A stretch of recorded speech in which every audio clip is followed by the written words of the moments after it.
you experience a fair bit of positive emotion and meaning as you watch yourself move towards the goal. And so the implication of that is the better the goal, the more full and rich your experience is going to be when you pursue it. So that's one of the reasons that's one of the reasons for developing a vision and for fleshing yourself out philosophically, because you want to aim at the highest goal that you can manage.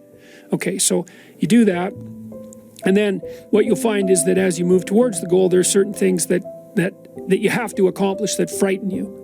You know, maybe you have to learn to be a better speaker, a better writer, a better thinker, or you have to be better to people around you, or you have to learn some new skills and you're afraid of that, whatever, because it's going to stretch you if you pursue a goal, and so that'll put you up against challenges.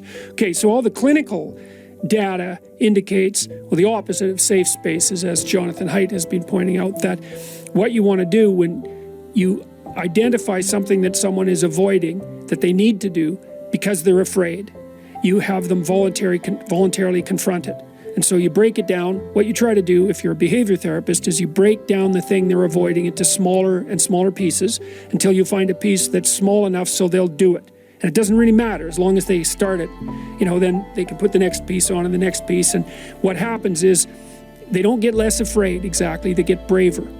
It's like there's more of them. And here's why. So imagine you do something new, and that's informative, right? There's information in the action, and then you can incorporate that information and turn it into a skill and turn it into a transformation of your perceptions. So there's more to you because you've tried something new.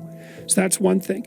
But the second thing is, and there's good biological evidence for this now, that if you put yourself in a new situation, then new genes code for new proteins and build new neural structures and new nervous system structures. Same thing happens to some degree when you work out, right? Because your muscles are responding to the load, but your nervous system does that too. So you imagine that there's a lot of potential you locked in your genetic code. And then if you put yourself in a new situation, then the stress, that's the situational stress that's produced by that particular situation, unlocks those genes and then builds new parts of you. And so that's very cool, because who knows how much there is locked inside of you. Okay, so now here's the idea. So let's assume that scales as you take on heavier and heavier loads. That more and more of you get more and more informed because you're doing more and more difficult things, but more and more of you gets unlocked. And so then what that would imply is that if you got to the point where you could look at the darkest things, so that would be the abyss, right? That would be the deepest abyss. If you could look at the harshest things, like the most brutal parts of the suffering of the world and the malevolence of people and society, if you could look at that straight and directly, that would turn you on maximally. And so that's the idea of rescuing your father, because imagine that you're like the potential composite of all the ancestral wisdom that's locked inside of you biologically. But that's not going to come out at all unless you stress yourself, unless you challenge yourself. If you ask people what they regret, especially as they get older, what they generally report is things not done. So they don't regret so much mistakes they've made, although of course people obviously regret mistakes they've made as well. So they don't exactly regret sins of commission, right? Errors that they've actively made. They torment themselves for opportunities that had presented themselves that they did not, let's say, exploit or engage in. And I think that's worth thinking about too, because one thing that I have become convinced about with regards to human consciousness, which I think is equivalent to the spark of divinity in some sense that our fundamental stories insist has been placed within us, is that human consciousness is that faculty that confronts potential itself. I think there's good neurological evidence for this, by the way, for those of you who are scientifically minded, because we build circuits within us for habitual action that we've practiced many times that seem to run in a very deterministic fashion. And we are a strange combination of deterministic and non-deterministic as far as I can tell. But what our consciousness seems to be for is to encounter those things that we have not yet encountered. And those things that we have not yet encountered seem to me to be those things that have not yet been brought into being. And so you could say that what our consciousness is for the encounter with potential.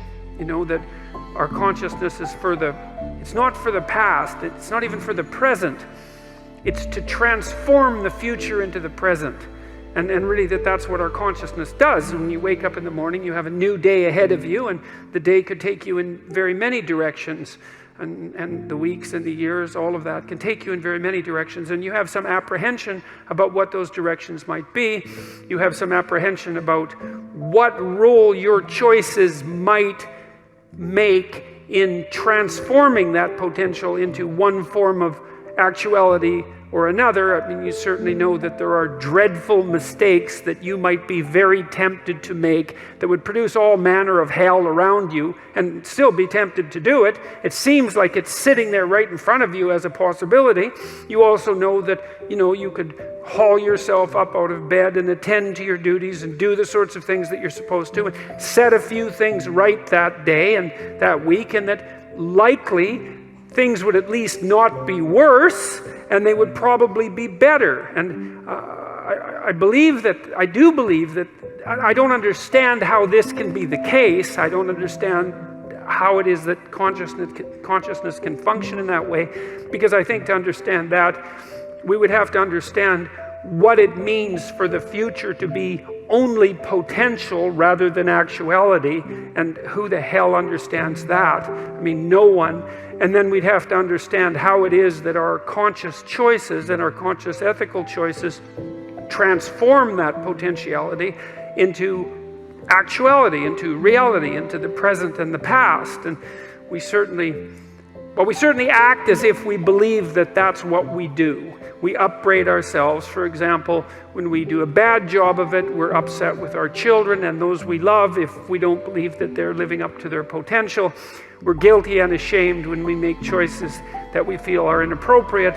We understand to some degree that the manner in which time lays itself out has something to do with the ethics of our choice. And again, I would say that's a very deep idea. I think it's the most true idea I know. It's very emphasized, that idea emphasized in ancient religious stories such as those that are outlined in Genesis, or in Genesis with its strange insistence that, God is that which brings order out of chaos, formless potential, generates the world out of formless potential, and that we're somehow made in that image, which seems to me to be the case. And that the proper way, by the way, to go about acting in that image is to act in relationship to the potential that confronts you with truth and with courage, with careful articulation. That's the logos. And that if you do that, then what you bring forth is good. There's a sacrificial element in maturation, right? You have to sacrifice the pluripotentiality of childhood for the actuality of a frame. And the question is, well, why would you do that? Well, one reason is it happens to you whether you do it or not. You can either choose your damn limitation, or you can let it take you unaware when you're 30, or even worse, when you're 40. And then that is not a happy day. I see people like this, and I think it's more and more common in our culture, because people can put off maturity without suffering an immediate penalty. But all that happens is the penalty accrues, and then when it finally hits, it just wallops you. Because when you're 25, you can be an idiot. It's no problem. Even when you're out in a job search, it's like, well, you don't have any experience and you're kind of clueless. It's yeah, you're young, it's no problem. That's what young people are like, but they're full of potential. Okay, well, now you're the same person at 30. It's like people aren't so thrilled about you at that point. It's like, what the hell have you been doing for the last 10 years? Well, I'm just as clueless as I was when I was 22. It's yeah, but you're not 22. You're an old infant, right? And that's an ugly thing, an old infant.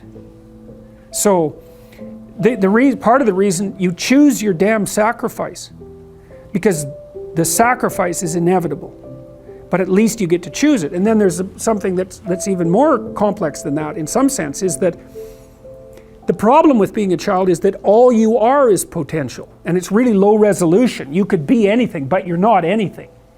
So then you go and you adopt an apprenticeship, roughly speaking, and then you become, at least you become something. And when you're something, that makes the world open up to you again. Yep. Sacrifice. We'll talk more about that too. You get to pick your damn sacrifice. That's all. You don't get to not make one. You're sacrificial whether you want to be or not. That's a good thing to know as well.